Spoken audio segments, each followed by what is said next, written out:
77 शहीद राजाराम मेघवाल। बलिदान ज्येष्ठ शुक्ल एकादशी 1516, 12 मई 1459।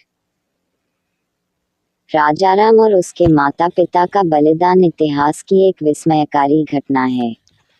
एक ही परिवार के 3 व्यक्तियों का दूध की नींव में जीवित चुना जाना राजभक्ति और स्वामी भक्ति की एक अनोखी मिसाल है। त्याग और बलिदान का ऐसा उदाहरण इतिहास में अन्यत्र कहीं नहीं मिलता। राजाराम मेघवाल गोत्र कड़ेला जाति से था।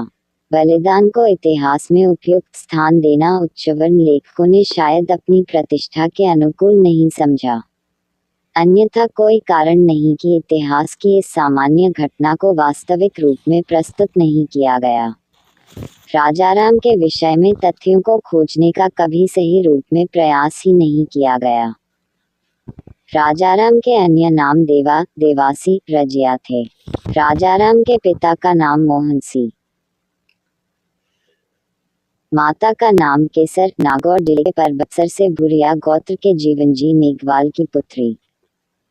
बड़े भाई का नाम मानक, छोटे भाई का नाम मेघा, बहन का नाम कोयल, जीवन संगिनी का नाम गौरामबाई सुंदर।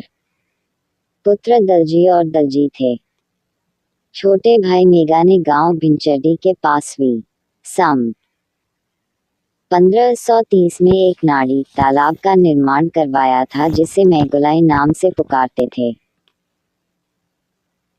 राजाराम धार्मिक प्रवृत्ति के एक साहसी तथा त्यागी पुरुष थे। राजभक्ति, स्वामी भक्ति तथा समाज सेवा की भावना से उनका जीवन ओतप्रोत था। उसका परिवार जोधपुर शहर के शाहपुरा क्षेत्र का रहने वाला था। राजाराम का पैतृक भवन भग्नावस्था खंडक में आज भी मौजूद है, जिसे कड़ेलों की खिड़की कहते हैं। प्रमाण 1। जोधपुर राज्य की ओर से प्रकाशित पुस्तकों में शहीद राजाराम का उल्लेख श्रद्धा के साथ किया गया है। 2।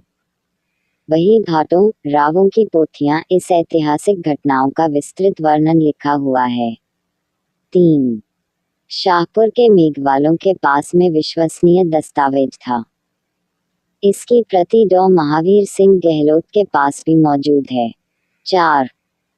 राजाराम के वंश की वंशावली लिखने और पढ़ने वाले राव प्रहलाद निवासी पाल, जोधपुर के पास पोथी विद्यमान है।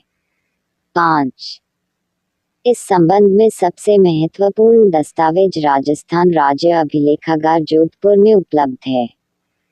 6.17 मेघवालों ने अपनी आर्थिक स्थिति खराब होने से जोधपुर दरबार से मदद प्राप्त करने के उद्देश्य से एक रिपोर्ट पेश की थी। यह अभिलेख भी 100 साल से अधिक पुराना है। 7। राजाराम व उसके माता पिता को किले की नींव में जिंदा चुना गया, जहां पर खजाना और कारखाना की इमारतें बनी हुई है। इस बलिदान को ध्यान में रखते हुए सूरसागर खेड़ा के पास राजाराम के वंशजों को एक जमीन का टुकड़ा, राजबाग जो अब भी है, नाम से दिया गया तथा इन्हें जबरन मजदूरी या बेगार से मुक्त रखा गया। Subscribe now and press the bell icon. Never miss an update.